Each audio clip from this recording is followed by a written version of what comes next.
Hello foodies, welcome to the shades of spices. സദ്യയിൽ ഒഴിച്ചുകൂടാൻ പറ്റാത്ത അടുത്ത റെസിപ്പിയാണ് കൂട്ടുകറി അല്ലേ. അപ്പോൾ എൻ്റെ വേർഷൻ ഓഫ് കൂട്ടുകറി എങ്ങനെയാണെന്ന് നോക്കാം. നമ്മൾ കണ്ണൂർ സ്റ്റൈലിൽ കുക്കറിലേക്ക് തലേന്ന് സോക്ക് ചെയ്ത് വെച്ച് കടല ആഡ് ചെയ്ത് കൊടുക്കുക. അതിലേക്ക് മഞ്ഞൾപ്പൊടി, മുളക് പൊടി, ഉപ്പ്, പിന്നെ ആവശ്യത്തിന് വെള്ളം. ഓക്കെ, 3 വിസിലിൽ കുക്ക് ചെയ്തെടുത്തിട്ട് അതിലേക്ക് ചേനയും പച്ചക്കായും ആഡ് ചെയ്ത് കൊടുക്കുക. ഒരു പാൻ വെക്കുക. അതിലേക്ക് 1 ടേബിൾ സ്പൂൺ ജീരകം, 1 ടേബിൾ സ്പൂൺ ഉഴുന്ന്, വറ്റൽമുളക്, കറിവേപ്പില, പിന്നെ തേങ്ങ നല്ലോണം ഒന്ന് റോസ്റ്റ് ചെയ്തെടുക്കുക.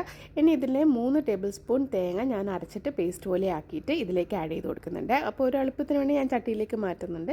ഇതിലേക്ക് കറിവേപ്പില ഇട്ട് വെക്കുക. 3 ടേബിൾ സ്പൂൺ അരച്ചിട്ട് ഇതിലേക്ക് ആഡ് ചെയ്ത് വെക്കുക. ബാക്കി തേങ്ങ ഈ കറി ഒന്ന് കുറുകി വരുന്ന സമയത്ത് ഇതിലേക്ക് ആഡ് ചെയ്ത് നല്ലോണം മിക്സ് ചെയ്ത് കുറച്ച് വെളിച്ചെണ്ണയും ആഡ് ചെയ്ത് കൊടുക്കുക. ഇനി ഇതിൻ്റെ താളിപ്പും കൂടി ആഡ് ചെയ്ത് കൊടുക്കുക. ലാസ്റ്റ് 1 ടീസ്പൂൺ ഗീയും കൂടി ആഡ് ചെയ്ത് കൊടുക്കുക കേട്ടോ.